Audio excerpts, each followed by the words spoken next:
So welcome back to the session 2. So in the first session we have talked about the complex numbers, the small thing about what are complex numbers and quadratic equations. So here in this we would be talking about the properties of complex numbers. They are nothing but the normal math we use, the addition and the subtraction, multiplication, division, and we would be talking about powers. And there are many subtopics in the properties of this, and we will be talking about these all in the next slides. So here comes the first, the addition of complex numbers. So we know that complex numbers are usually denoted by Z. So what is Z? What is Z is equal to A plus IB.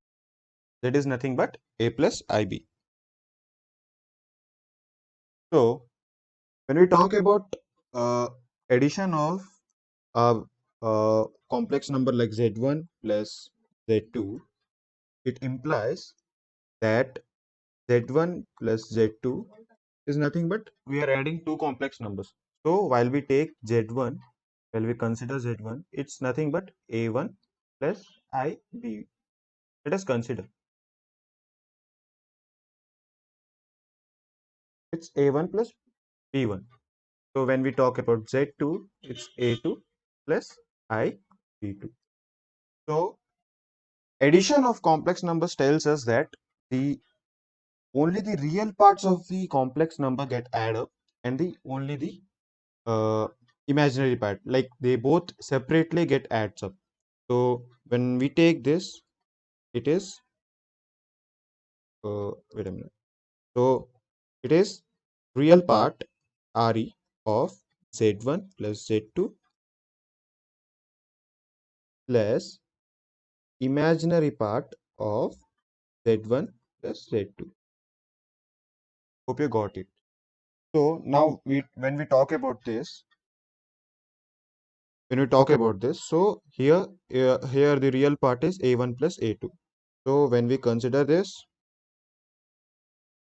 the real part is A1 plus A2 and the imaginary part is B1 plus B2 and a I. So with this, like this addition of the complex number states that when we add two complex numbers, the real part gets adds up separately than the imaginary part, and it is denoted, and the sum is denoted like RE Z1 plus Z2 plus imaginary Z1 plus Z2, that is I. So this whole thing is this. So the further step we have furthermore in this. So we have closure law, we have commutative law, we have associative law, and we have inverse and identity in this. So we will talk about this. So what does closure law explain us? Closure law explain that when we add two complex numbers, that is Z1 and Z2, we will always get a complex number only. So when we add Z1 plus Z2, we will never get a real number. We will always get a solution in the form of A plus IB. Hope you understand. It's nothing. It's just a normal basic thing we should know. Like when we add two complex numbers, we would be getting a complex number, but nothing else. So it's just a thing to revise yourself that there's a law that states that when we add two complex number at a time, so the addition of the two complex numbers gives us another complex which we can denote by Z3. So what does commutative law state? So you would be familiar with this law. Well, I will explain you again. When while adding Z1 plus Z2 is always equal to Z2 plus Z1. It is irrespective of the place where you place it. Like it is irrespective if you place here Z2 or it's it has nothing to bother if you place Z1 over here. So its commutative law just explains us that in any way, if you're adding Z1 plus Z2, it's always equal to Z2 plus Z1. What does associative law states us? Associative law states that if we have Z1, Z2, and Z3. So I'll not directly write as Z1 plus Z2 plus Z3. I'll use board mass over here. And somewhat to make it look it a bit complicated. So I'll put up brackets, then again I'll put up this. So someone will think, okay, something we have to do with this, and again we have to do with this. But there's nothing to deal with this.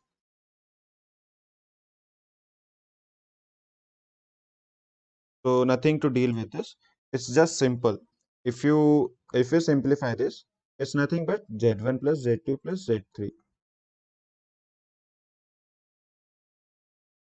It's simple and it's same as if we put up Z3 plus Z2 in the bracket and plus Z1, it's still the same. Like Z3 plus Z2 plus Z1. It's nothing but we're using again the commutative law, irrespective of places where we're placing them. Hope you get it this. So the next thing is additive in identity. So this is the main thing you have to careful about when we talk about the additive identity, and the other name is zero complex number. So it just state that in complex number we can't directly take a zero. If we take a zero, it's a blunder. So if you don't want to make this mistake, in the complex number, if someone asks you how to write a zero complex number, we usually mention it as a plus ib is a normal form. If I want it to be a zero number, like zero complex number, I'll mention this as 0 plus 0 I. This is a zero complex number. You could never directly mention a zero complex number as directly as zero. So when we in this, the second thing is when we add a complex number with zero, it's always the same complex number. Like see, if we have some ai plus ib1 uh, plus 0 plus 0 I, what do we get? The real parts get add up, and that is a1 plus 0, and the imaginary parts get add up, b1 plus 0. So we're getting a1 plus ib1. It's still the same. It's still the same, that is z. So this step is important in this and this one. We can't directly take 0. So 0 complex number have to be mentioned and have to be considered all the time. Now, the additive inverse is the main thing in this one. While we talk about the addition of complex numbers, we have to take care about this. So, if a complex number z exists, then there definitely be a inverse. What inverse? Additive inverse. You have to mention this all the time because we have another inverse in the multiplication also. We would be talking about it in the further. So, like, I'll take a z now. That is a plus I b. So, additive inverse states that anything, if a z exists,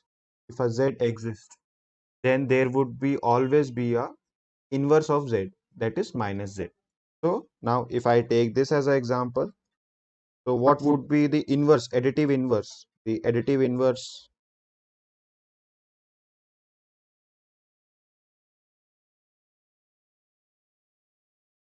Z is minus Z, that is minus into A plus IB. That's nothing but minus A minus IB. So here the additive inverse states us that if a Z exists, then there would definitely be a inverse additive inverse for that, which is nothing but minus Z. So additive inverse is nothing but we have to find out the minus Z of Z, like the negative one of Z. So here comes the second least important thing.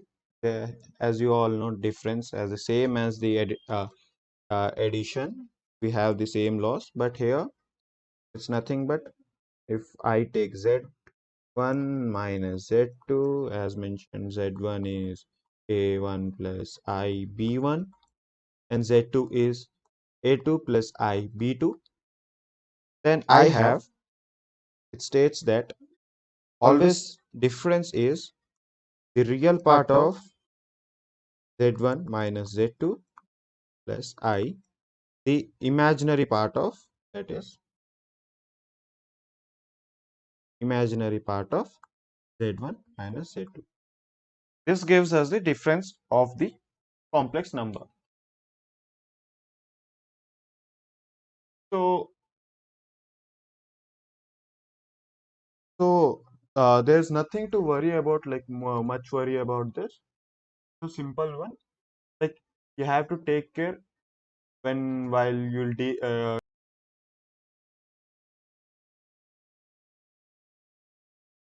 so in the other words, we can write this as Z1 plus minus Z2.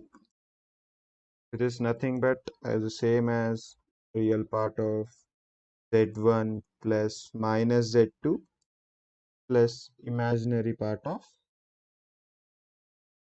Z1 plus minus Z2.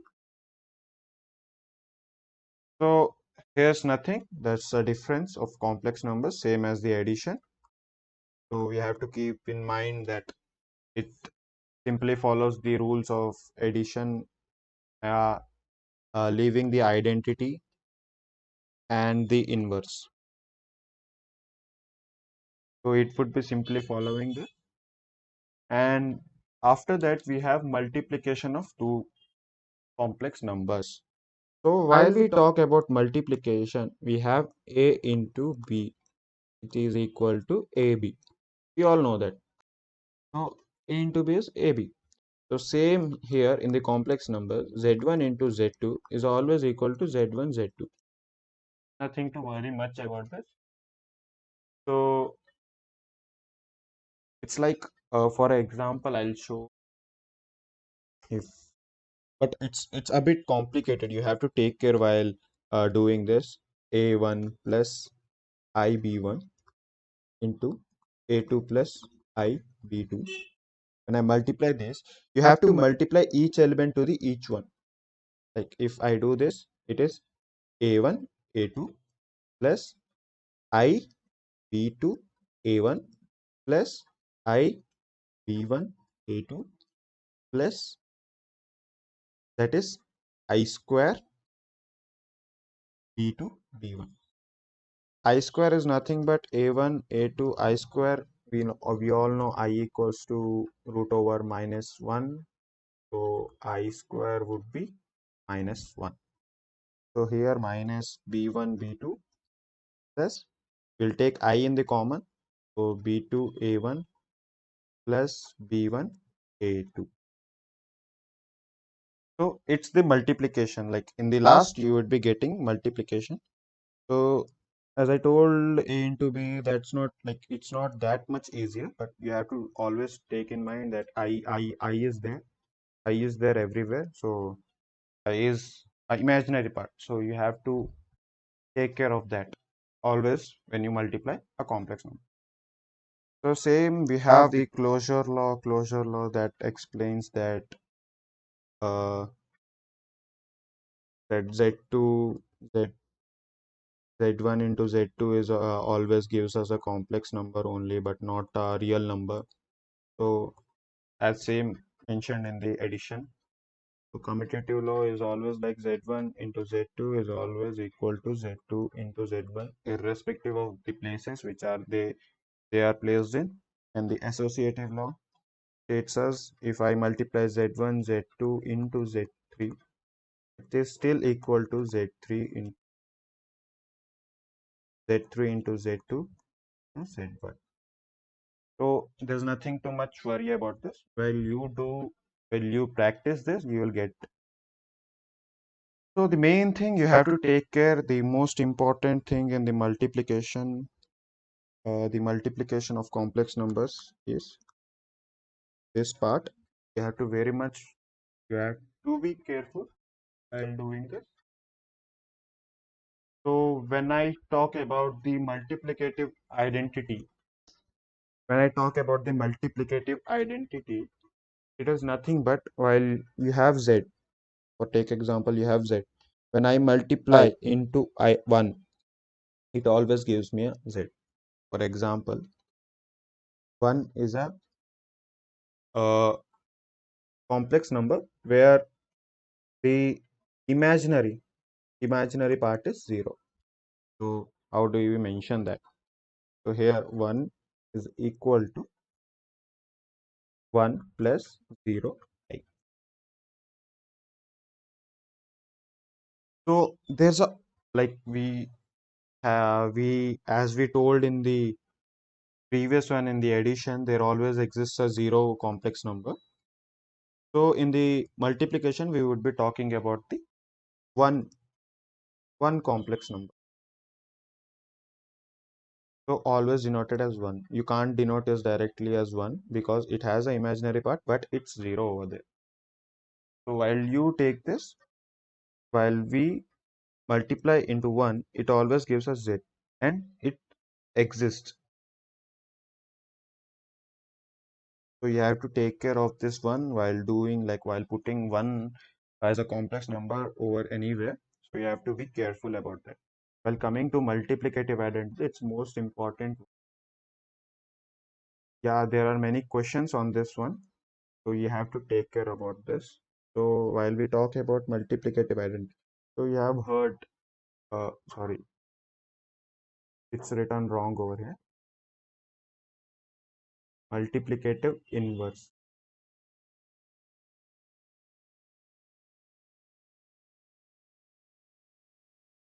While we talk about the multiplicative inverse, sorry, while we talk about the multiplicative inverse, it's very much important while doing the multiplication of the complex numbers. We know that what is the inverse of a number, like we have something like a what is inverse of a, while we talking about the additive inverse it's minus a, while we're talking about the multiplicative inverse is a power minus a. It's nothing but 1 by a. So here we are not talking about the variables like a, but we are talking about the complex numbers like. So while we talk about the complex numbers like z, we have z equals to 1 by z. So that's also equal to minus 1. So we have a direct formula given in the textbook. So we have a direct formula for this in the textbook, given NCERT textbook. We have Z inverse equals to A by A square plus B minus I B by A square plus B. Somewhere it's mentioned as minus over here plus. Like it could be written in any way, either of way. So after this, I want to give you the derivation of people like it's not mentioned in the textbook, but still I want to give this. So I have this formula in the textbook, that's why I'm removing. So while we talk about Z inverse, it's nothing but Z. And what is that Z? It is A plus I B. But here we see it's I. So how can it would like could be written? It is root over minus 1. So we have a root over here. So we're gonna take a conjugate. Gonna take a conjugate for this. It is after taking conjugate, we get A by plus B. I'm not explaining the how to take a conjugate because you're in 11th and you would be knowing that, and that would be foolish for me to explaining you that. IB by A square. Hope you get it. And it's the most important one. And there's a Telegram link. You can directly search for the NCRT hack in the Telegram, and there's in it's in the description also. You can join it, where would be you would be getting the handwritten notes, and I would be sharing the slides too. So next is the distributive law, and it's also important one, and it's like it come under multiplication only. So here we are talking about addition also, multiplication also. So while we take addition, that is z1 plus z2, while we take z1 into z2. So I wanna make a cross of those both. So I will take z1 plus z2 into z3. So distributive law states that if we take when we have something like addition into multiplication, so here we would be distributing the properties. So I would be multiplying them both, and in the same way I would be adding them both. It's like z1 into z3, z2 into z1, z3, a plus in between. So that would be z1 into z3 plus z2 into z3. So here what is done? Here it is distributed. Like z1 is distributed to z2, z3, and again it is distributed to z2. So it is z1, z3 plus z2, z3. Next comes the division law. Yeah, it's important while we talk about the division law. Here for the easy explanation, I would be taking multiplication also. And the multiplication multiplicative inverse. When we talk about division, it's nothing but z1 by z2. If we simplify it, it's z1 into 1 by z2. And it is equal to z1 into z2 inverse. We know that if we have z2 inverse, that is nothing but a2 by a2 square plus square minus I b2 by a2 square plus b2 square. Alright, it is z2 inverse. So while we talk about the division law, its status z1 by z2 is nothing but z1 into a2 by a2 square plus b2 square minus I b2 by a2 square plus b2.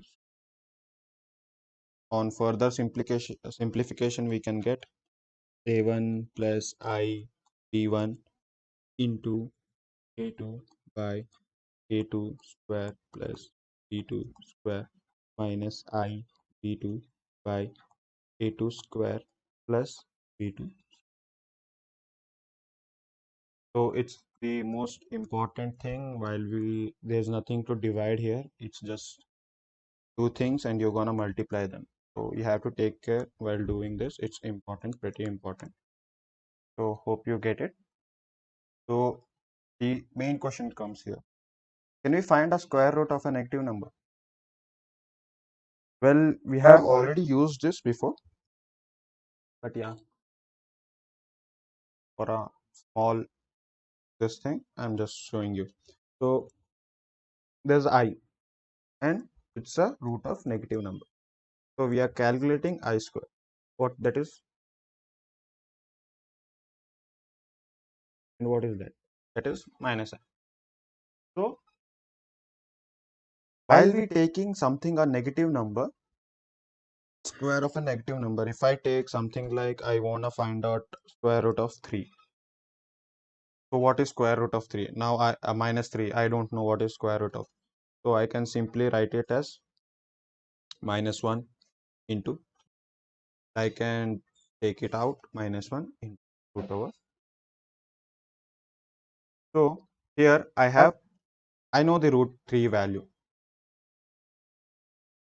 It's something 1.7 approx.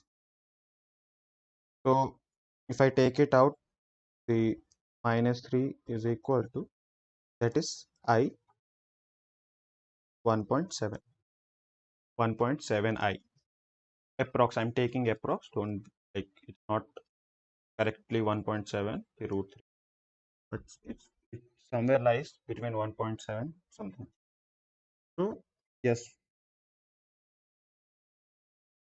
we can find out a square root of a negative number.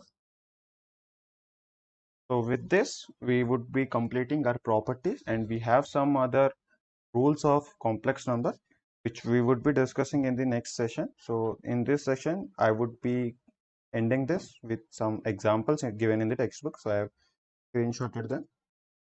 So I would be simplifying here. Right. So the first one, when we take the first one, it is minus 5i into 1 by 8i. So as we know, z1 into z2 is nothing but we can directly multiply. So here 5i, so I can directly go minus 5 by 8. So it's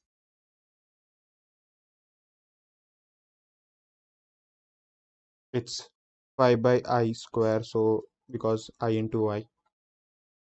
Here nothing but there's the real part is 0 here. The real part is 0. So it is minus 5 by 8. So when we simplify, minus 5 by 8 into minus 1, nothing but 5 by 8.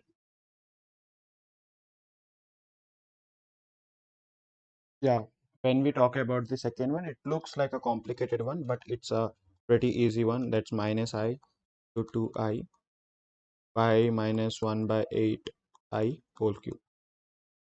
So here I'll first multiply these both, that is minus 2i square, and I'll open up these brackets now.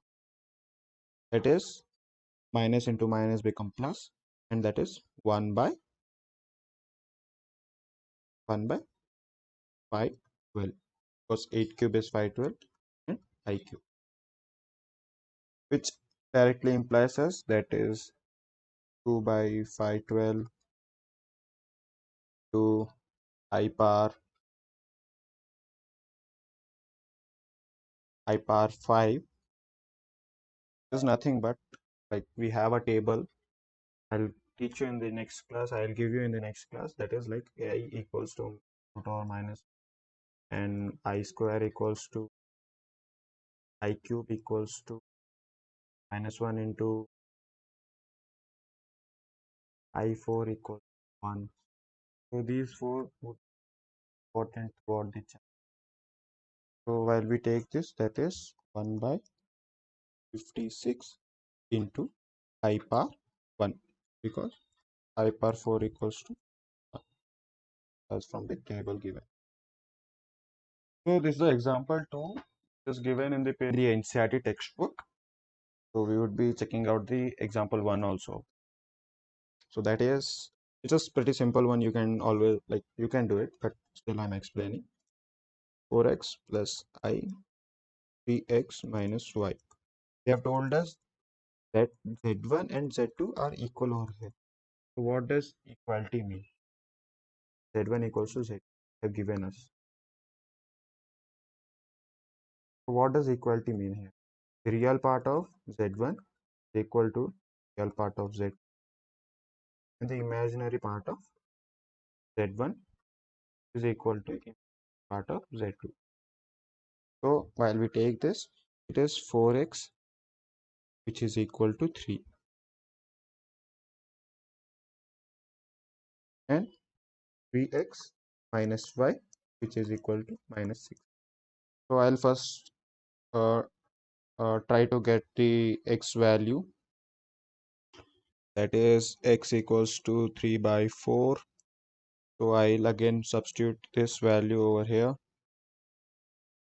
So that is 3 into 3 by 4 minus y equals to minus 6. That is, so when we substitute the x equals to 3 by 4 in second equation, we would be getting 9 by 4, 4y equals to, that is 9 minus 4y equals to minus 4. That is minus 4y equals to 4 minus 4y equals,